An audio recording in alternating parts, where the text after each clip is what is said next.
Welcome back. What we need to do now is create all the lines that we're going to send to the laser to do the cuts, including all the little lines that are going to allow the plywood to be flexible. So we'll do all that, and then we'll learn how to take it from here to Inkscape, where we're going to do some designs on it and add some decoration to it. And we're going to learn how to take the other parts, the plastic parts, and send them to Prusa to slice them up and get them printing. So that may not all be this video, but let's get started.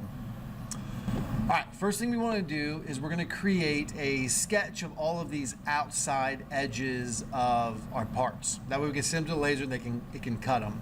To do that, we're going to create an offset plane. So right here, construct offset plane. We're going to create the plane based on this surface right here, and we're going to go down into the surface a little bit. So I'm going to do a negative 0.1 millimeters. So if I click and then I go down here to the right view, you can see how this yellow line right here is my plane, and oh, that flipped fast. And it's just below the surface of the wood. That's kind of where I want it to be, is right in there. Now what I'm going to do is I'm going to do a sketch. I'm going to put that sketch right here on the plane I just made. Not on the wood, but on the plane. I'm going to go here and say create, project, include, and intersect. And what this does is wherever the bodies are going through my plane, it's going to draw an outline of them at that point. So I'm going to come over here to the intersect menu and choose bodies, because I want to do an intersect of the entire body.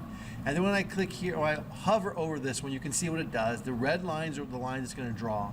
So it's going to draw the shape of that piece, this one, and all of these. I'm going to click OK. And I've got it. So I'm going to, before I finish the sketch, I need to add in all the little slots through here that are going to make the plywood flexible. So if I remember, this is a curve, this is the flat bottom, this is the other curve, and this is the top little piece on the top of the box. So I need to create the slats here and here. I'm going to actually hide all of the bodies, all the flattened bodies for now. And that curve was in this, between this purple dot and this purple dot. Inside here was that one, and then there's another one between that dot and that dot. All right, so here goes.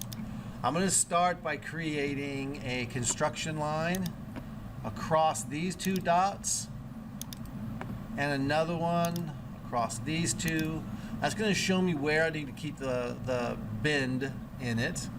And then one to the top here. And then, I'm going to zoom in a little bit. I want this one right there. And I want to do it right across there. All right, now I can clearly see inside here is where my cuts need to be. So I'm going to grab a regular line now. So I'm going to turn off the construction line. And I am going to create, starting at this very edge, at the top here, this very edge right here, I'm going to draw a line that's about yay long.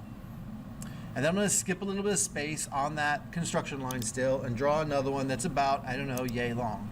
We're going to size all these in a second, so how big they are doesn't really matter. One more line kind of in the middle-ish here. And then one more line except from this back side edge all the way over there out into the middle a little bit, again leaving a gap right there. Now let's size these lines. So I'm going to say D for dimensioning, and I'm going to go between this point and this point. So that gap right in between them, click on those 2 points, go up a little bit and click again and change that to 5, enter. And then I'm going to come here and here. So between those two lines, the gap between them should also be 5. And the gap between this line and this line, it should also be 5. Awesome. And then I'm going to say, hey, I want this outside line and this outside line to be the same length. So I'm going to hit escape to leave the dimensioning tool. I'm going to grab the equal one right here, equal, and I'm going to click on this little line. Now right now I'm clicking, you can see the blue goes all the way across.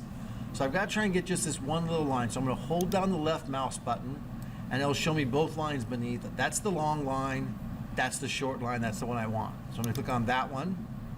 Come over here to this side, and I'm going to click and hold again, and I want to find the short one on this side and that one. Now they both were made equal to each other. I also want these two lines to be equal to each other. So I'm going to come here and do the same thing. I'm going to hold the left click on this part of the line, find the short one, which is that one, and then hold down my left mouse button again. And then click that one. Nope, I want that short one.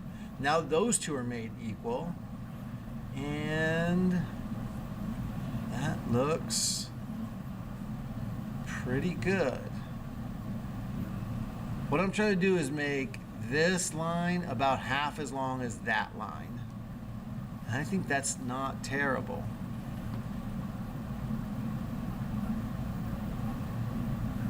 Let's try something real quick. I'm gonna do D for dimensioning. I'm gonna hold down the left mouse button until I can get that little line right there, and then click it up here.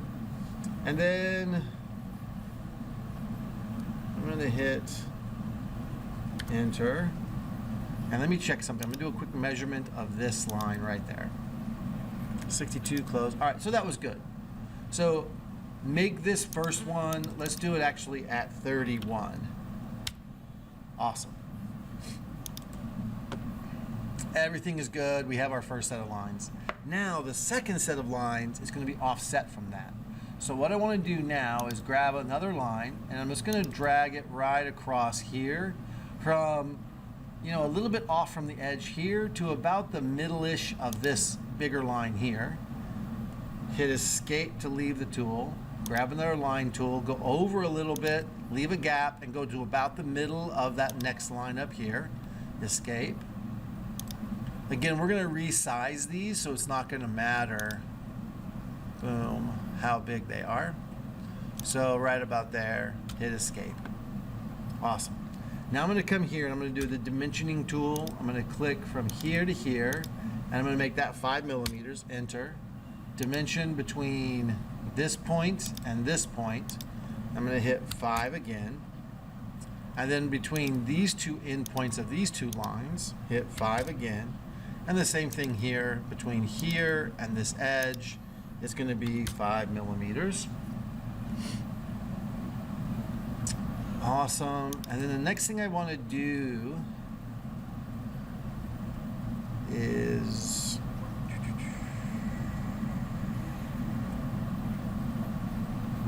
I'm good with that. All right. I'm going to set these outside two equal to each other. And I'm going to set this middle one equal to one of the outside ones. Now they're all three equal to each other. And you can notice something weird has happened here.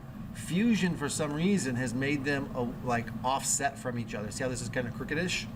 So what I'm going to do is I'm going to come here and get my collinear tool. And I'm going to say line up this line with the middle line, and then line the middle line up with the far right-hand line. Now they're all perfectly lined up with each other, and everything looks really good. Okay, last thing I want to do is I'm going to dimension D from this line, this middle line, up to one of these lines up here. And then go off to the side and click and put that place down. And that I want to be 2.5 millimeters. Enter, really close together. And that's what I need to have right there. So notice how they're all black, so they're fully constrained, they can't be moved around, and everything is ready to rock and roll. What I need now is to copy that pattern all the way down through here. Now I could just keep making the lines over and over again until I fill them in, but it's gonna take a while. So instead, I'm going to use my lazy create pattern tool, or maybe it's my rectangular pattern. Maybe it's my smart tool, not lazy.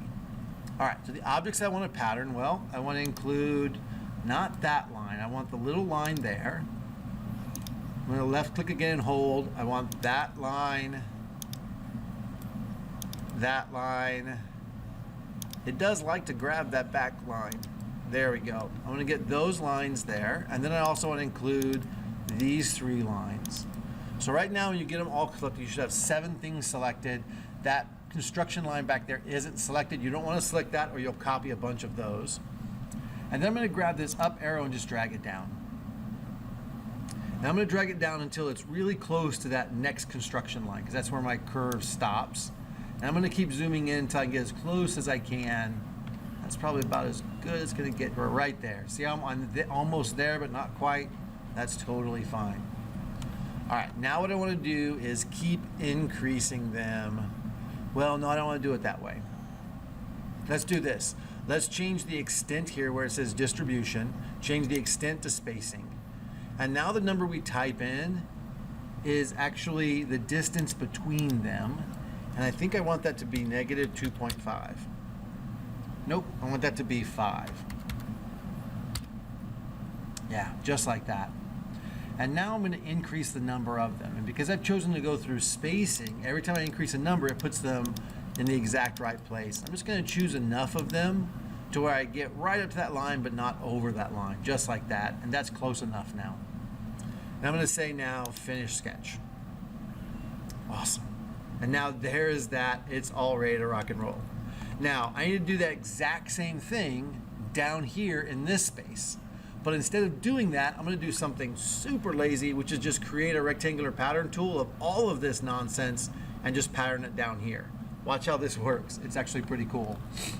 I'm going to create a, actually before I do that, I'm going to go back and I'm going to delete, whoops, cancel. I'm going to delete this construction line. So I'm going to click right there and delete it. I don't need it anymore. I've already lined stuff up. I'm going to come up here. I'm going to delete this one by going in between the lines and hitting delete. I've already lined things up. All right. So all of those are good. Except now I'm not in my sketch anymore. Let me get back in my sketch. Okay. And by getting rid of that construction line, I actually lost some of my constraints here because they were on that line.